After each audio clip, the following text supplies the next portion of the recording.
and I just had to tell her. Never give in to this feeling.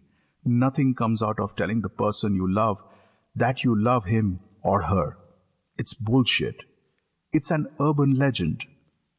After doing it, you realize it's better to live on the tiny hope that maybe she loved you, rather than being rejected and humiliated outright. But I was just an ugly fat kid. What did I know about these complexities?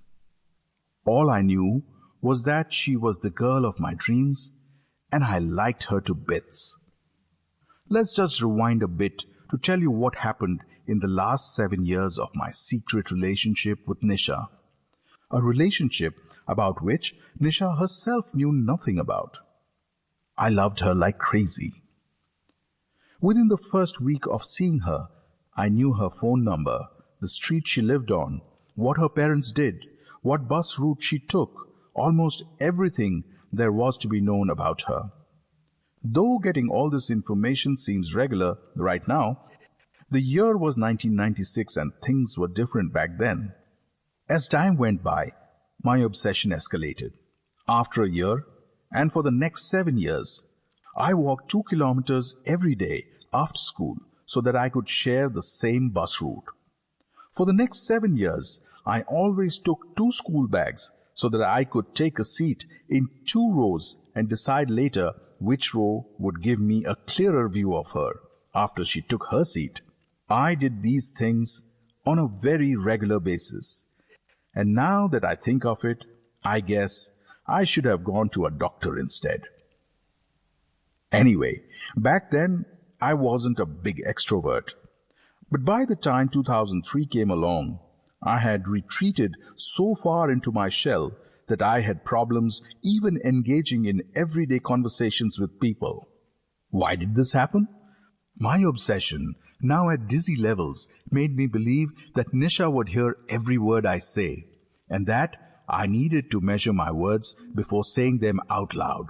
And that is when, deep down, I knew for certain that a girl like her, who hung around with cooler kids with gel in their hair and motorcycles parked outside the school, wouldn't even give a passing thought to someone like me. She had a whole army of better boys who catered to her every whim and fancy. She was a pampered kid. Had it been left to me, I would have carried her around in my school bag to prevent her from the torture of walking. Man, I did need to go to a psychiatrist back then.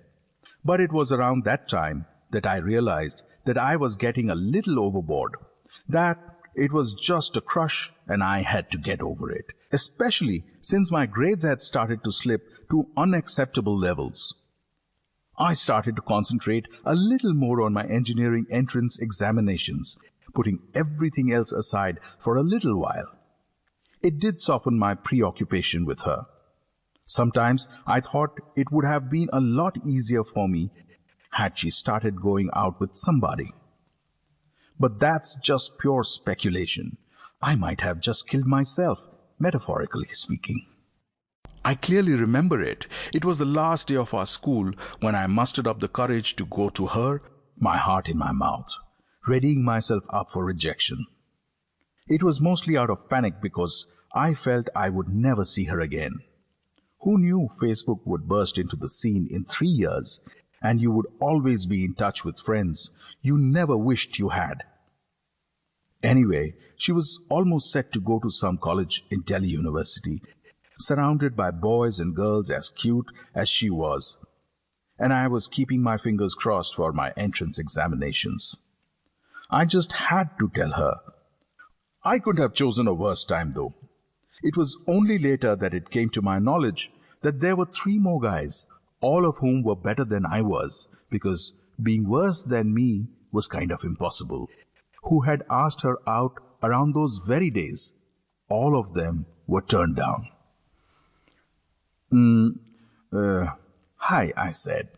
She smiled, as she always did, and said, "Hi, Joy." She fucking knows my name. Obviously she does, you asshole. You have shared the same class since you didn't even know what an erection was.